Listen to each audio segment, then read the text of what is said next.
आज नाशिकमध्ये महाराष्ट्रातील प्रथम सेंट्रल पॉवर रिसर्च इन्स्टिट्यूट या संस्थेची इलेक्ट्रिकल टेस्टिंग लॅबचं आज या ठिकाणी उद्घाटन होतं आहे। या टेस्टिंग लॅबच्या माध्यमातून जवळजवळ 5 वेगवेगळ्या प्रकारच्या टेस्टिंग्स या ठिकाणी होणार आहेत आणि या इलेक्ट्रिकल टेस्टिंग लॅबसाठी या इलेक्ट्रिकल टेस्टिंग लॅबला मान्यता जी आहे जागेसाठी तत्वता मान्यता ही फेब्रुवारी 2013 मध्ये झाली होती। परंतु या ठिकाणी आज जाहिरातीमध्ये भुजबळांना जशी नेहमीची सवय कुठलाही प्रकल्प आला का तो माझ्यामुळेच आला आणि आला तर त्याचा फायदा कसा घ्यायचा आणि माझ्यामुळे होत नसेल तर मग त्याच्यामध्ये अडचणी कशा निर्माण करायच्या, मला असं वाटतं का ह्या गोष्टींमुळे ते अतिशय प्रसिद्ध आहेत आणि म्हणून आजच्या या इलेक्ट्रिकल टेस्टिंग लॅबच्या माध्यमातून मी सर्वांना या ठिकाणी सांगू इच्छितो की या टेस्टिंग लॅबला जरी फेब्रुवारी 2013 मध्ये मान्यता मिळाली परंतु खऱ्या अर्थानं त्यांनी या जाहिरातीमध्ये म्हटलंय 27 जुलै 2013ला 100 एकर जागा दिली, परंतु या ठिकाणी मंत्रिमंडळाचा निर्णय 30 सप्टेंबर 2015 केंद्रीय इलेक्ट्रिकल टेस्टिंग लॅब नाशिक येथे स्थापना महसूल म्हणजे 30 सप्टेंबर 2015ला याची मान्यता कॅबिनेटमध्ये जागेची विनामूल्य राज्य शासनाला ती त्या संस्थेला द्यावा लागली। म्हणजे याच्यामध्ये जवळजवळ जर आपण बघितलं तर फेब्रुवारी 2013 ते 30 सप्टेंबर या काळामध्ये फेब्रुवारी 2013 ते एप्रिल 2014 पर्यंत तत्कालीन खासदार त्यावेळेचे माजी खासदार समीर भुजबळ होते। त्यानंतर कॅबिनेट मंत्री म्हणून जवळजवळ फेब्रुवारी 2013 ते ऑक्टोबर 2014 पर्यंत भुजबळ होते आणि ते कॅबिनेट मंत्री असताना देखील त्यांना ती जागा त्या ठिकाणी घेता आली नाही ताब्यामध्ये। त्याचं कारण असं होतं का प्रत्येक प्रकल्पामध्ये कुठला तरी आपला तर स्वतःचा उद्देश त्या ठिकाणी ठेवायचा। मग या 100 एकर जागेच्या शेजारी गायरान जागा जी होती ती 150 एकर होती, मग 100 एकर टेस्टिंग लॅबला द्यायची आणि उर्वरित डोळा तो त्यांच्या शिक्षण संस्थेला ती 50 एकर जागा कशी मिळेल यासाठी त्यांचे प्रयत्न होते आणि म्हणून सगळ्या गावकऱ्यांनी त्यांना विरोध केला। ज्यावेळेस आपल्याला कळलं का ही जागा टेस्टिंग लॅबसाठी मंजूर झालेली आहे, आपण स्वतः सर्वच गावकऱ्यांची त्यांना विश्वासात घेऊन आणि मग ती जागा टेस्टिंग लॅबच्या ताब्यामध्ये त्या ठिकाणी दिली आणि 30 सप्टेंबर 2015ला खऱ्या अर्थानं त्या जागेला मान्यता त्या ठिकाणी कॅबिनेटमध्ये त्या ठिकाणी मिळालेली। आणि म्हणून आम्हाला सांगायचं हेच आहे का हे प्रत्येक प्रकल्पामध्ये कुठलीही गोष्ट आली का स्वतःला श्रेय कसं मिळेल यासाठी ते सातत्यानं तयारीत असतात आणि नाशिककरांना तर फसवतात परंतु राज्यातील मंत्रिमंडळामध्ये लोकांना पण असं दाखवायचा प्रयत्न करतात की मी किती विकास कामं करतो आणि आमचा यासाठी निश्चितच त्यांना या ठिकाणी त्यांचा आम्ही निषेध करतो, त्यांना विरोध करतो।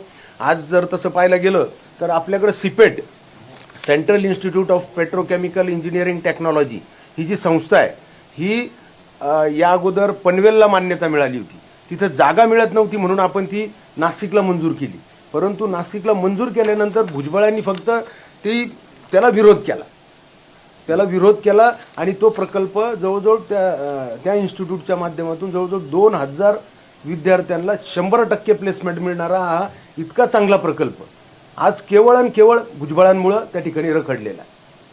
त्यानंतर जे फ्लायओव्हरचं सातत्यानं ते दाखवण्याचा प्रयत्न करतात का हा माझ्या काळामध्ये झाला, तर त्यांना माझी आव्हान आहे का त्यांनी जे फ्लायओव्हरचं सातत्यानं ते सांगता तर त्याची जी मंजुरीची प्रत आहे त्यांनी दाखवायची का ती 2009 म्हणजे निवडणुका लोकसभेच्या एप्रिल 2009ला झाल्या त्याच्या अगोदर त्याची मान्यता मिळालेली। त्या उलट त्यांनी काय काम केलं का त्या आज जर आपण पाहिलं तर संपूर्ण नाशिककरांना त्या इंदिरानगर बोगद्याचा अडथळा वाहतुकीचा अडथळाचा सामना त्या ठिकाणी करावा लागतो। केवळ आणि केवळ आपलं घर तिथं आहे म्हणून तो रॅम्प तिथं उतरून आपल्या घराजवळ कसं जाता येईल आणि नाशिककर म्हणजे स्वतःची सोय पाहायची आणि इतर नाशिककरांच्या वाहतुकीची कोंडी त्या ठिकाणी करून ठेवायची, अशा प्रकारचे विकास पुरुष येते। आणि म्हणून आमचा या ठिकाणी सांगण्याचा उद्देश हाच आहे का कुठल्याही कामाचं उगीच श्रेय घेऊ नका आणि असं मनही मोठं ठेवा।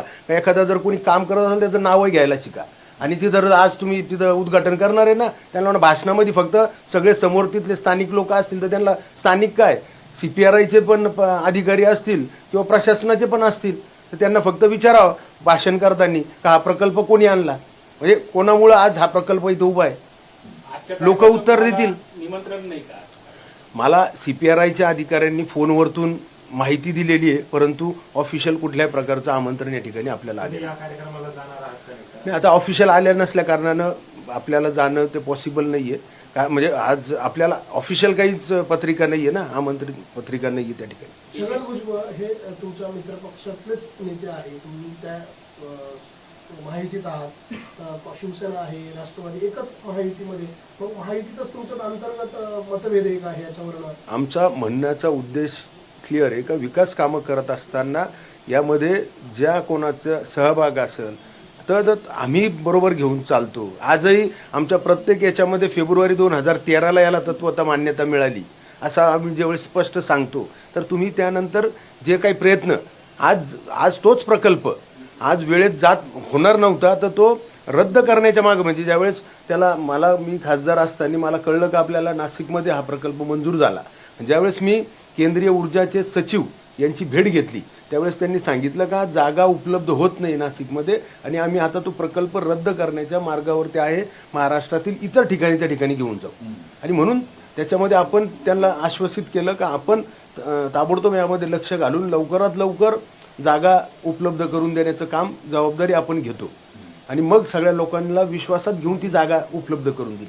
आता तुम्ही जो आरोप केला की 50 एकर जागा ते संस्थेला घेणार होते, आता काय परिस्थिती आहे?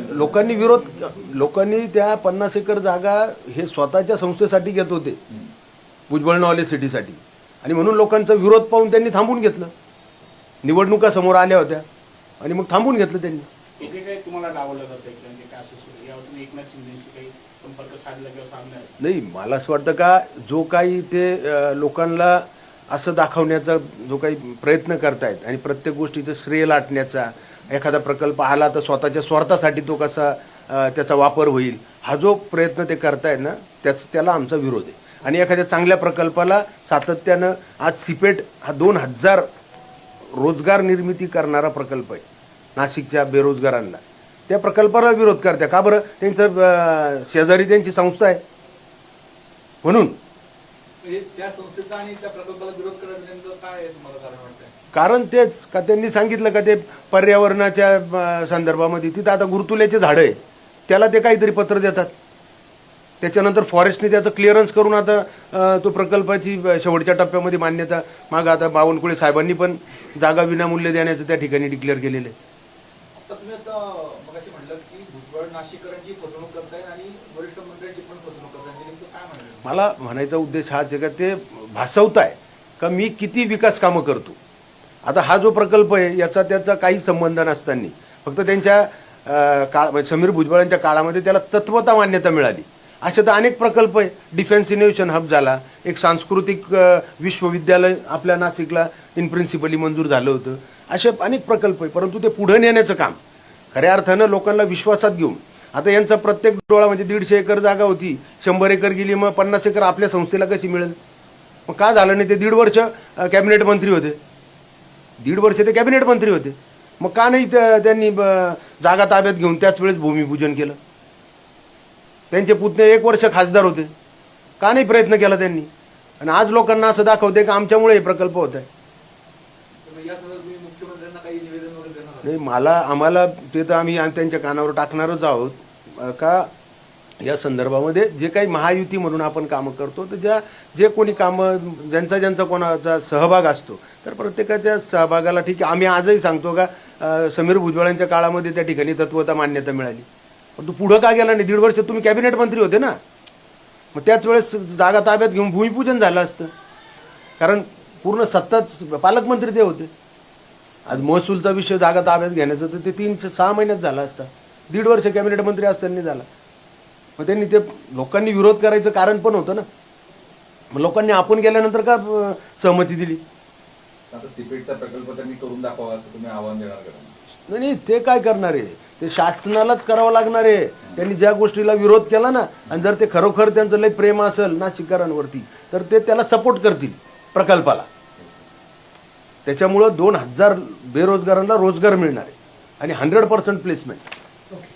आता स्थानिक लोक का विरोध करत होते त्यावेळेस?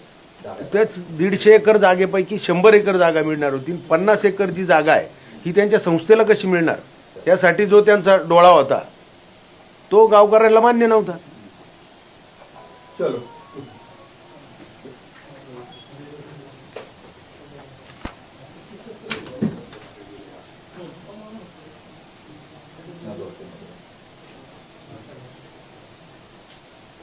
तुम्ही पेपरला जाहीर द्यायला पाहिजे. जाहिरात देऊन काय आहे? जाहिरात आता तुम्हाला माहिती ते जाहिरात. हा ते बरोबर आहे. तर आज सगळ्या पेपरला बातम्या आल्या असत्या. हे बघा. किंवा किमान एक निवेदन तरी पाठवून दिलं असतं. हा ते बरोबर आहे. ते काल कात घेतले सुद्धा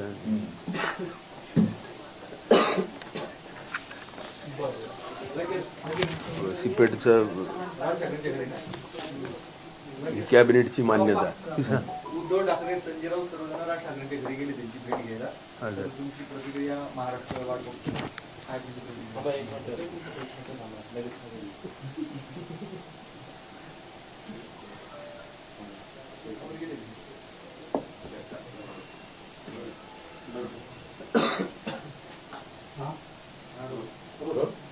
संजय राऊत, उद्धव ठाकरे, अनिल परब हे सर्व नेते राज ठाकरेंच्या निवासस्थानी गेलेले आहेत.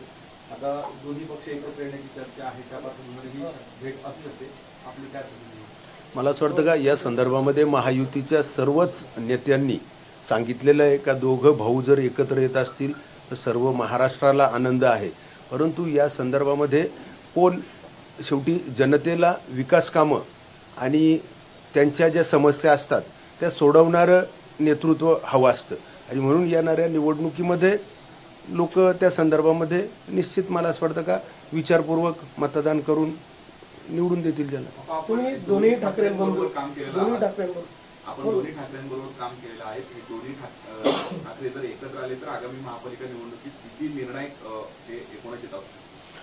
माझं असं मत आहे का प्रत्येक नागरिक हा कुठल्याही लोकप्रतिनिधीला निवडून दिल्यानंतर, म्हणजे आता मी लोकसभा सदस्य म्हणून मला नाशिककरांनी निवडून दिलं होतं 2 टर्म.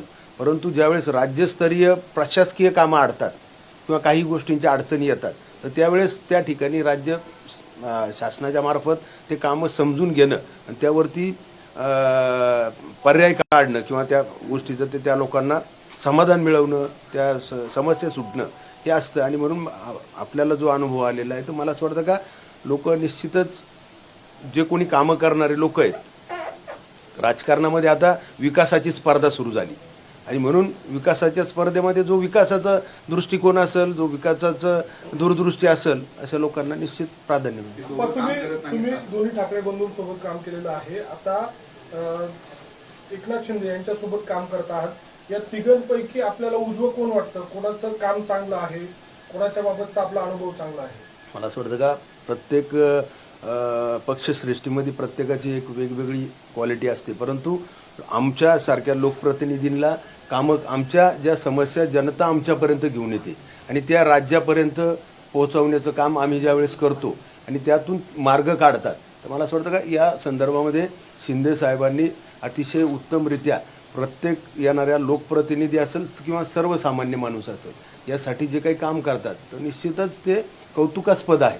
कारण ते अनेकदा खूप वेळ जनतेकरता देतात आणि तातडीने निर्णय घेतात आणि त्यांना तो विषय कळतो पण तेव्हा त्या समोरच्याची समस्या काय आणि आपण ती कुठल्या मार्गाने कुठल्या अधिकाऱ्याला फोन करून ती सोडू शकतो.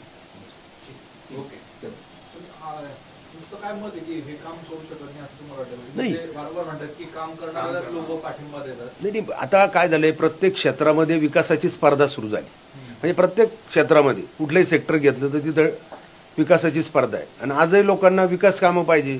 लोकांना तातडीनं त्यांच्या समस्यांवरती ज्या अडचणी जे येतात ते दूर व्हायला पाहिजे. तर आता ते नेतृत्व जे करतील ते पुढे जातील आणि त्यांना लोक मतदान करतील. आता तुम्ही कामाच्या बाबत सांगितलं की एकनाथ शिंदेची क्वालिटी चांगली आहे, ते चांगलं काम करतात. तसं उद्धव ठाकरेंची क्वालिटी कोणत्या कामामध्ये आहे? राज ठाकरेंची क्वालिटी कोणत्या कामामध्ये आहे? एक संघटन कौशल्य आणि यामध्ये खूप फरक आहे. संघटना आणि लोकांचं पक्ष, संघटना आणि पक्ष, संघटना जरी मजबूत राहिली परंतु पक्षाचं नेतृत्व करणारा माणूस तो ज्यावेळेस समस्या सोडवतो तर लोक ऑटोमॅटिकली त्यांच्याकडं वळली जातात.